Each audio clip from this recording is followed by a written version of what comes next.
রাজধানীতে বামেদের কর্মসূচির উপর হামলার জেরে রাজ্য রাজনীতিতে রাজনৈতিক উত্তাপ ছড়িয়েছে। গেরুয়া ব্রিগেডের দিকে হামলার দায় চাপিয়েছে বামেরা। ঘটনার প্রতিবাদে শহরে পশ্চিম থানার সামনে প্রতিবাদ অবস্থান বিক্ষোভে সোচ্চার হল সিপিআইএম। অবিলম্বে দুষ্কৃতিকারীদের গ্রেপ্তারে সক্রিয় হতে হবে পুলিশকে, এমনই হুঁশিয়ারির সুর শোনালেন সিপিআইএম। সব মিলিয়ে সন্ধ্যার শহরে রাজনৈতিক উত্তাপ উঠল চরমে। হামলার ঘটনা বেশ কিছুদিন বন্ধ ছিল, বেশ চলছিল দিন। রাজনৈতিক বাকযুদ্ধ নিত্যদিন চললেও বেশ মধুর পরিবেশেই চলছিল সমস্ত চর্বিত চর্বণ। ছন্দপতন ঘটল শনির বিকেলে। স্থানীয় বেশ কিছু জনসমস্যা নিয়ে গণতান্ত্রিক আন্দোলনে নামে বাম দল সিপিআইএম। রাজধানীর জয়পুরের দক্ষিণ চৌমুহনী এলাকায় আজ ছিল বামেদের জমায়েত সমাবেশ কর্মসূচি। আগাম প্রশাসনিক অনুমতি ছিলই। নির্ধারিত কর্মসূচি শুরু হতেই সভায় হামলে পড়ে বর্গী বাহিনী। অবশ্য এই হামলার দায় চাপানো হয়েছে শাসক দলের ঘাড়ে। ধুন্ধুমার কাণ্ড বেঁধে যায় মুহূর্তে। হামলার জেরে যে যেদিকে পারে সেদিকে প্রাণ রক্ষার চেষ্টা করতে থাকেন। মঞ্চে তখন ছিলেন সিপিআইএম জেলা কমিটির সম্পাদক রতন দাস, শুভাশিস গাঙ্গুলি সহ অন্যান্য দলীয় নেতৃত্ব। হামলার জের গড়ায় মঞ্চে ব্যাপক ভাঙচুর সহ চলে মারধর। রক্তাক্ত হন বাম নেতা রতন দাস সহ দলের 8 থেকে 10 জন কর্মী নেতৃত্ব। তড়িঘড়ি আহতদের উদ্ধার করে নিয়ে আসা হয় জিবি হাসপাতালে। আহতদের চিকিৎসা করানো হয় জিবিতেই।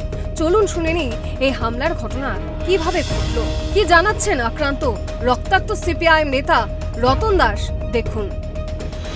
পারমিশন নিয়ে আমরা রাজনগর লোকাল কমিটির উদ্যোগে দীর্ঘদিন মিটিং করতে পারি না সেখানে রাজনগরে।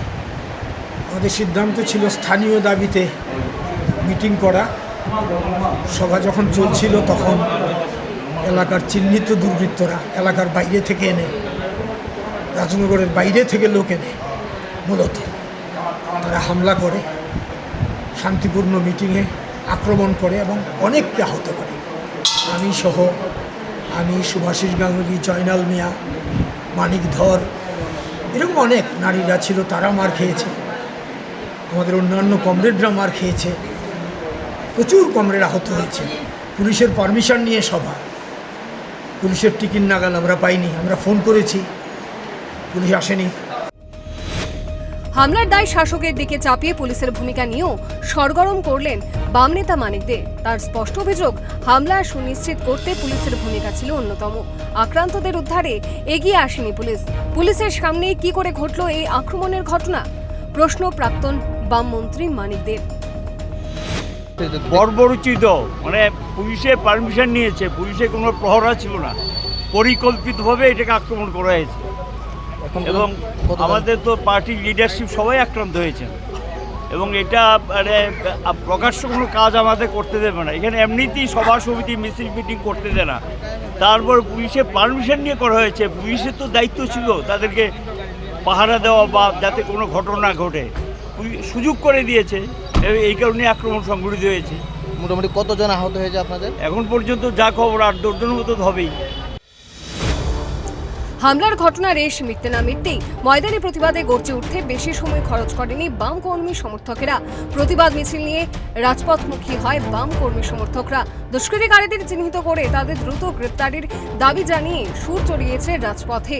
শহরের নানা প্রান্ত প্রতিবাদ মিছিল নিয়ে ঘুরে অবস্থান বিক্ষোভে মিলিত হয় রাজধানীর পশ্চিম থানার সামনে। স্লোগানে দাবিতে সরগরম করে বাম নেতা কর্মীরা। থানায় ঢুকে পুলিশ আধিকারিকের সঙ্গে কথা বলেন বাম নেতৃত্ব।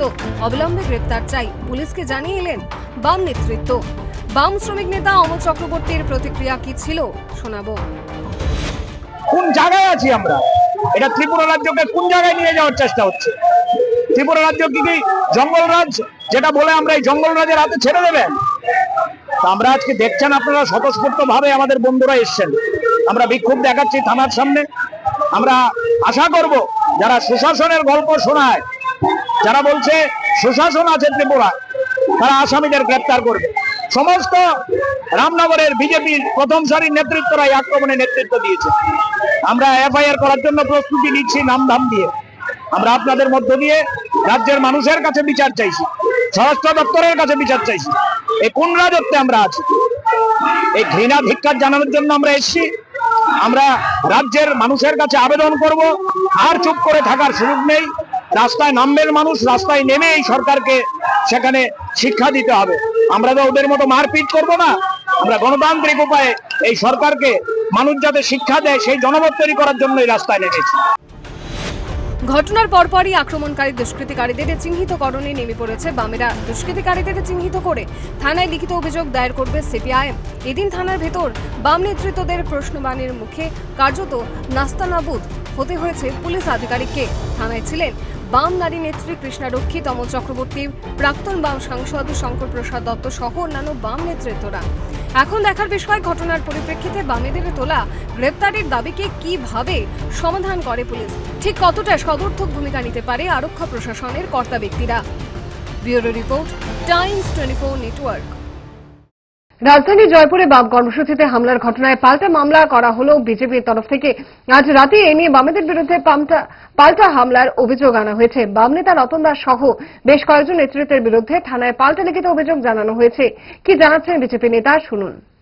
অ্যাকচুয়ালি আমিও আরেকটা মিটিংয়ে ছিলাম, ওখান থেকে আমি খবর পাই যে জয়পুর দক্ষিণ চমনিতে ওদের মধ্যে কোনো একটা সভা বা কী আসলো কইতে পারি না ঠিক, কিন্তু আমাদের এই যুব মোর্চার বুথ সভাপতি একজন রাজু রয়, উনি এবং ওনার একজন কাম থেকে বাড়িতে ফিরতে আসতো, ওনাকে বাড়িতে নামাই দেওয়ার জন্য আইতে আসলো, তখন ওনার উপর অতর্কিত হামলা করে। পরে জানতে পারি যে ওইখানে যেটা জয়পুর টমটম সিন্ডিকেট আছে ওদের সাথে এই সভা নিয়ে ওনারা বিবাদে যায় ওরা, এবং ওইটা থেকেই আমাদের যে যুব মোর্চার ভাই রাজু রয় ওনার উপর অতর্কিত হামলা। উনি এখন জীবিত অ্যাডমিট আছেন, তো আগামী সিরিয়াস, তো আগামীকাল কিছু কী হয় এটা বলতে পারছে না, কিন্তু সিরিয়াস অবস্থা, এখন জীবিত উনি ভর্তি আছেন।